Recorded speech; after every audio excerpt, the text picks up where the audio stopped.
Bonjour à toutes et à tous et bienvenue sur ma chaîne Metronomia. Je fais cette petite vidéo rapidement suite à un commentaire sur la Tudor, enfin l'hommage de Tudor que j'ai fait, que j'ai assemblé. Quelqu'un qui me demandait quels outils j'avais utilisés, donc je me suis dit que ça pourrait peut-être servir pour certaines personnes.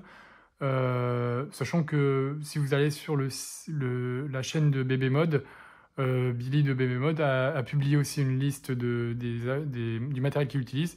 Vous pouvez aller checker.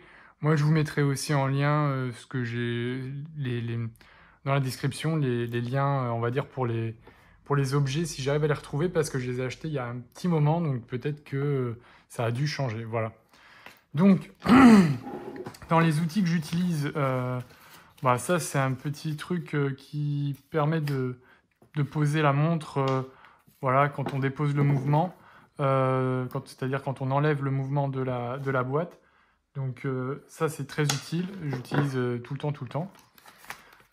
Porte-mouvement, donc j'en ai deux tailles. Et pareil, ça c'est utile, hein, quand on a enlevé le mouvement, c'est bien de pouvoir le poser directement là. Tiens, il y a des poussières en plus, c'est bien. Ça, c'est le chat qui est venu mettre ses poils dans le porte-mouvement.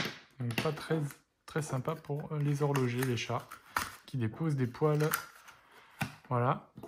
Ça, alors c'est des lunettes, vous voyez, avec des yeux. Franchement, je les utilise énormément.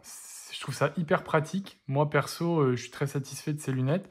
En plus, il y a une petite lumière là, de chaque côté, et ça vous permet d'éclairer. Donc franchement, c'est vraiment franchement bien fait. Et honnêtement, moi, j'apprécie vraiment ces lunettes. Alors, on a un peu l'air d'une tête, voilà, on a l'impression d'être issu d'un film de science-fiction ou je sais pas trop de quoi, mais en tout cas, franchement, ces lunettes, je les ai depuis un moment et je dois dire que je suis très satisfait de les avoir parce qu'elles m'ont permis. J'utilise surtout pour poser la trotteuse parce que c'est tout petit, hein, comme je vous ai dit. Et pour l'aiguille de l'heure et des minutes, c'est pas nécessaire d'utiliser. Enfin, moi, j'utilise pas ça. Mes simples yeux et mes lunettes suffisent. Par contre, pour la trotteuse, ouais, je préfère utiliser ça. Voilà. Qu'est-ce qu'on a aussi? On a de la graisse pour les joints, ça c'est vraiment utile, hein. Je mets le joint de la montre, tac, je ferme, je tourne et ça permet de graisser le joint d'étanchéité du caseback. J'ai ça qui permet d'ouvrir les montres qui sont vissées, donc ça c'est vraiment pas mal, j'utilise aussi pas mal. On a un chasse-goupille, n'importe quoi, un chasse-aiguille qui permet de venir chasser les aiguilles, donc ça c'est pour les enlever en fait, ça c'est vraiment pas mal. J'utilise très très souvent parce que ça m'arrive de faire des erreurs de montage et donc du coup je vais enlever, remettre, enlever, remettre, enlever, remettre. J'ai également ça, une petite pince qui est très utile, hein, bien pointue pour aller chercher des trucs qui sont tombés ou appuyer sur le truc qui me permet de dégager la couronne. J'ai aussi cette pince là. J'ai un feutre pour marquer ma tige filetée, hein, pour savoir le repère où est-ce qu'il se trouve. Bon, évidemment des tournevis, alors ça j'en ai plein, des petits tournevis plats, hein, c'est toujours très utile les tournevis plats. Voilà, c'est ça aussi que je cherchais, ça c'est vraiment très important, ça permet de protéger le cadran quand vous retirez les aiguilles. Donc honnêtement, je ne l'avais pas mis sur mon premier cadran, c'est comme ça que je l'ai ravagé. Donc quand vous débutez, je vous conseille vraiment de débuter avec ça. Maintenant, je ne le mets pas systématiquement parce que ça m'embête un petit peu, ça me gêne souvent sur la pose des aiguilles.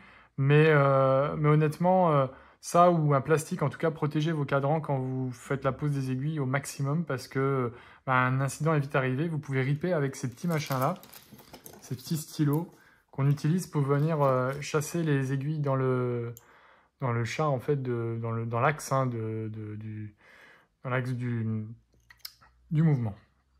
Voilà, je vais y arriver. Voilà, donc ça, pareil, c'est des petits stylos très utiles. Voilà, ça c'est pour cette trousse-là. Et ensuite, il y a cette trousse-là dans laquelle il y a pas mal de choses. Donc, il y a une petite, un petit truc pour chasser les poussières. Donc, ça, très important. On a ceci qui permet de venir bloquer la montre dans ce boîtier-là. Et je vais la mettre comme ça. Hop, je vais bloquer. Et ensuite, bah, là, je vais pouvoir venir et dévisser la montre. Voilà. Ça, très important.